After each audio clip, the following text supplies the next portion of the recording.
अस्सलाम वालेकुम जी, क्या हाल चाल हैं। उम्मीद है सब ठीक होंगे। आज की वीडियो में जो हम टॉपिक डिस्कस करने जा रहे हैं वो हर कोई ये जानने चाहता है और ये बहुत इंटरेस्टिंग होने वाला है, तो लिहाजा इस वीडियो को आप कंप्लीट देखें। इसमें आपको ये पता चलेगा कि आप रोमेनिया के टीआरसी कार्ड पर कौन कौन सी कंट्रीज विदाउट वीजा ट्रैवल कर सकते हैं। हम ये आपको ये बताते हैं कि बहुत सारे लोगों को ये आइडिया है कि हम रोमेनिया के टीआरसी कार्ड पर बुल्गारिया ट्रैवल कर सकते हैं, साइप्रस ट्रैवल कर सकते हैं और एक साल पहले तक आप क्रोएशिया भी ट्रैवल कर सकते थे। क्योंकि यूरोपीय यूनियन और जो शेंजन है ये दो डिफरेंट चीजें हैं।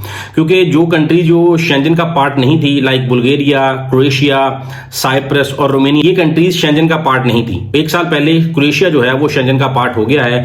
एक साल पहले जब जो लोग यहाँ पे रोमेनिया में वर्क परमिट्स पर थे, उन्होंने बहुत सारे लोगों ने क्रोएशिया का ट्रैवल किया, तब वो रोमेनिया के टीआरसी कार्ड पर क्रोएशिया ट्रैवल कर सकते थे। लेकिन अब क्रोएशिया शेंजन का पार्ट हो गया, तो अब आप रोमेनिया के टीआरसी कार्ड पर फ्रीली क्रोएशिया नहीं जा सकते।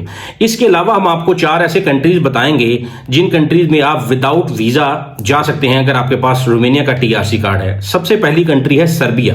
सर्बिया रोमेनिया के बिल्कुल साथ लगती है। आप इस कंट्री में जा सकते हैं, अपनी कन्वीनियंस पे भी जा सकते हैं। अगर आपके पास अपनी गाड़ी है तब भी जा सकते हैं, आप बस के जरिए भी जा सकते हैं, आप ट्रेन के जरिए भी जा सकते हैं, आप प्लेन के जरिए भी जा सकते हैं। किसी किस्म के कोई वीजा की जरूरत नहीं है।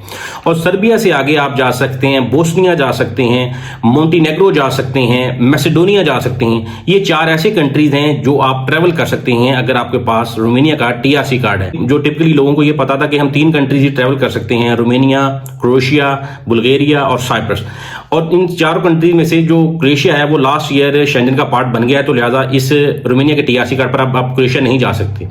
बहुत सारे लोग घूमने फिरने के शौकीन होते हैं और ये कंट्रीज बिल्कुल रोमेनिया के साथ हैं। इसमें आप बाय रोड जा सकते हैं और ये आपको इकोनॉमिकल पड़ता है। जो लोग ये शौक रखते हैं कि हमने ट्रैवल करना है, और बहुत सारे लोगों का ये भी प्लान होता है कि हमने सस्ती ट्रैवल हिस्ट्री बनानी है। और एक तो ये है कि आप बाय रोड जा सकते हैं, यहाँ पे बाय बस जा सकते हैं, बाय ट्रेन जा सकते हैं, इवन कि आप बाय फेरी भी जा सकते हैं। शिप होते हैं जो शिप के जरिए भी आप मोस्टली लोग यहाँ से बुल्गारिया ट्रैवल करके आए हैं और आपको कोई प्रॉब्लम नहीं होता। आपको वहाँ पे कोई भी होटल रिजर्वेशन का नहीं पूछता। आपने सिर्फ अपना टीआरसी कार्ड दिखाना है, पासपोर्ट दिखाना है, वो स्टैंप लगाएंगे, आप एंटर हो जाएंगे।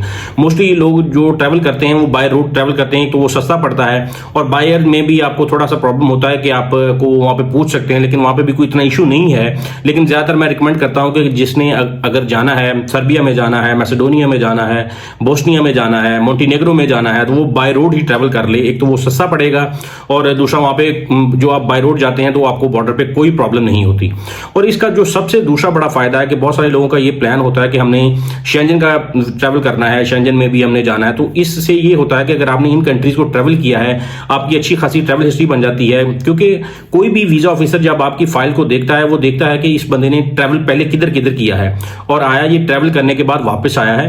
अगर आप इन कंट्रीज में ट्रैवल करते हैं और वापस आ जाते हैं, एक तो आपकी ट्रैवल हिस्ट्री अच्छी बन जाती है। इसके बाद अगर आप शेंजन में किसी भी कंट्री का जो अच्छी कंट्री है जो आप ट्रैवल करना चाहते हैं, उसमें अगर आप अपनी फाइल डालते हैं विजिट वीजा के लिए, तो आपके बहुत चांसेस हाई हो जाते हैं। कंपैरेटिवली अगर हम पाकिस्तान, इंडिया, बांग्लादेश या अफ्रीका के डिफरेंट कंट्रीज में अगर अपनी शेंजन की एप्लीकेशन डालते हैं किसी भी कंट्री में जो अच्छी कंट्री है, तो वो उसके चांसेस इतने हाई नहीं होते कि आपको वीजा लग जाए। लेकिन अगर आप रोमेनिया में हैं और रोमेनिया का टीआरसी कार्ड आपका वैलिड है और आपने इन कंट्रीज को ट्रैवल किया है, यहाँ पे एक और बहुत बड़ा प्लस पॉइंट है, यहाँ पे टर्की का वीजा बहुत ईजी लग जाता है। टर्की के वीजा की फीस यहाँ तो थोड़ी सी ज्यादा है, लेकिन आप टर्की का वीजा इजीली रोमेनिया के टीआरसी कार्ड पे ले सकते हैं और ट्रैवल कर सकते हैं।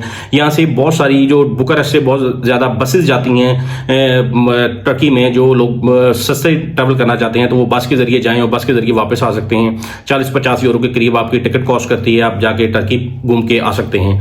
और इसके बाद आपको अगर आपने शेंजन का वीजा अप्लाई करना है तो उसमें भी बहुत ज्यादा आसानी होगी। तो लिहाजा इस वीडियो में आपने ये जाना कि आप अगर आपके पास रोमेनिया का टीआरसी कार्ड है तो आप बुल्गारिया में ट्रैवल कर सकते हैं, साइप्रस में ट्रैवल कर सकते हैं, सर्बिया में ट्रैवल कर सकते हैं, बोस्निया में ट्रैवल कर सकते हैं, मोंटीनेग्रो में ट्रैवल कर सकते हैं, मैसेडोनिया में ट्रैवल कर सकते हैं। इन कंट्रीज में जाने के लिए आपको, चाहे आप रोड के जरिए जाते हैं, अपनी गाड़ी कन्वेंस पे जाते हैं, बस में जाते हैं, और डिफरेंट कंट्री जो सर्बिया में लोग जो फेरी के जरिए भी जाते हैं या प्लेन के जरिए जाते हैं, किसी भी वे से आप जाते हैं तो आपको वीजा की जरूरत नहीं है।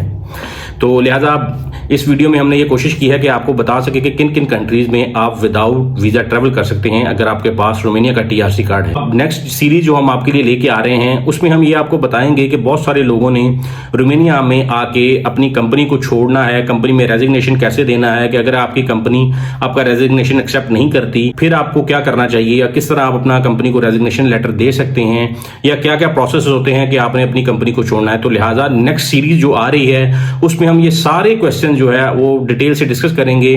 तो लिहाजा बने रहें हमारे साथ वीडियो में। तो मिलते हैं नेक्स्ट वीडियो में। अल्लाह हाफिज।